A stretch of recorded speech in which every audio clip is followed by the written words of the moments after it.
This is KGW News at noon. One of the biggest names to jump into the Oregon governor's race is out. Thanks for joining us today. I'm Brenda Braxton. Just a couple of hours ago, Secretary of State Shemia Fagan ruled that Nicholas Kristof is ineligible. Now, questions about his residency have been an issue even before he announced his candidacy back in October. According to Oregon law, a candidate must have been a resident of the state for at least 3 years before an election. Kristof voted in New York in 2020. The Oregon Elections Division said it notified the Kristof campaign today about its decision. And while there have been creative legal arguments and an impressive PR campaign, given the evidence, I venture that most Oregonians who are paying attention have reached the same conclusion. Look, to find that Mr. Kristof meets the 3-year constitutional residency requirement for Oregon governor, while for 20 years living, working, raising his kids, holding a driver's license, filing taxes, and voting as a New York resident until a year ago, just doesn't pass the smell test. The former New York Times columnist filed a 100-page document arguing that he should be eligible. His campaign has previously said it would file a lawsuit if he couldn't run. We'll keep you posted. Also making news today, heavy rain is causing several landslides. Right now, I-84 is closed in both directions from Troutdale to Hood River. We want to show you this Sky 8 video. It was shot this morning. Boy, is it hazy out there with those low clouds. You really can't see much, even from the air, because of the poor weather conditions. Crews say there's a landslide west of Cascade Locks. ODOT isn't sure when that road is going to reopen. There is a high risk of slides, especially in areas burned by wildfires. And some parts of the state are still dealing with snow. Oregon's Emergency Management Office is warning people to be extra vigilant in the coming days and plan ahead before traveling. Well, here in the metro area, a landslide has shut down both directions of Northwest Bridge Avenue. That road is on the west side of the St. John's Bridge. Drivers typically use it to get onto the bridge, from Highway 30. It's been closed since just before 7 o'clock last night. No word yet when it may reopen. Well, all that rain has fallen, and it means that there are flood warnings in effect. Rod, give us the latest. Yeah, so the one spot that I'm going to spend some time on is where most of the rain has really been falling in terms of the heaviest amounts. That's the northern coast range here in Oregon, and then you jump the Columbia River and you get up into Willapa Hills in Washington. Look at Astoria just since midnight. This is not a 2-day total or a 3-day total. This is since midnight, a 12-hour total. 3.62 inches has come down. Wow. We have had only half of an inch since midnight in Portland and less than that in Salem. And the rain here in the metro, I'll show you the radar in a moment, is broken up quite a bit. There's some couple-inch amounts in Olympia and up into Hoquiam as well. So we have the flood watch still, which will stay in place, I would say, through tomorrow. This is all of Western Oregon and Washington in green. The red shading here is a high wind warning. That starts at 7 p.m. this evening for the Oregon coast, where there could be some 65-mile-per-hour south gusts pickup ahead of a front that comes in tonight into tomorrow morning. That's the final weather system, by the way, that we'll see for a while as we dry out going into the weekend. Real quick, the Nehalem at Vernonia is still expected to be near the 12-foot flood stage overnight tonight, tomorrow up at 4 a.m.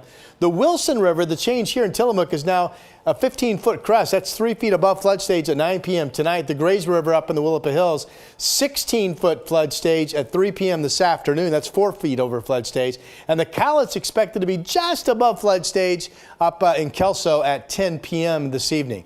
Now, if you've been outdoors in Portland, or especially Salem, you've noticed the rain's really kind of let up. Again, the steady rain is now up around Longview and Astoria. Not much falling here in the metro area right now. We are at 56 degrees. We'll see pretty quiet weather this afternoon with a breezy southwest wind at times. And then this evening, with temperatures still very mild, rain will start to pick up. Your complete forecast in a few minutes. All right, we'll see you then. Thank you, Rod. Snow is causing another road closure. The Washington Department of Transportation is shutting down I-90 over Snoqualmie Pass. Authorities say it'll stay closed until this weekend. Falling trees and avalanche danger are making it too dangerous for drivers. Well, ski season is starting off strong for all the Cascade Mountain resorts. They opened up after almost 5 feet of snow has fallen since just last weekend. They actually had too much of a good thing last Tuesday. Mount Hood Meadows, Timberline, and Ski Bowl shut down when whiteout conditions closed Highway 26, the main road to the mountain, for more than 24 hours. Dave Tragathon with Meadows says they're used to the ups and downs this time of year. This is La Nina, and a lot of times with La Nina, it can start December like this, and we may not see the mountain, which normally you would see behind me, until we get into late January or February. We opened on the 13th of December, and on December 6th, we didn't have anything on the ground, and it just came in like a lion, and it has not stopped. Seriously, Oregon's snowpack is now 106% of normal. Well, the longest-serving lawmaker here in Oregon in legislative history is retiring. Senate President Peter Courtney texted his colleagues yesterday afternoon saying it's been an honor and a privilege to serve. Courtney has been Senate president for the last 2 decades. Democrats now control both chambers of the legislature, but 2023 will bring changes. There will also be a new House Speaker since Tina Kotek is running for governor.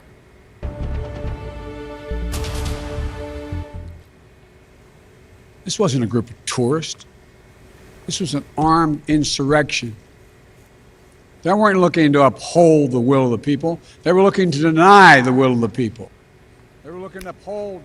President Biden addressing the nation this morning about the January 6th insurrection, which happened 1 year ago today.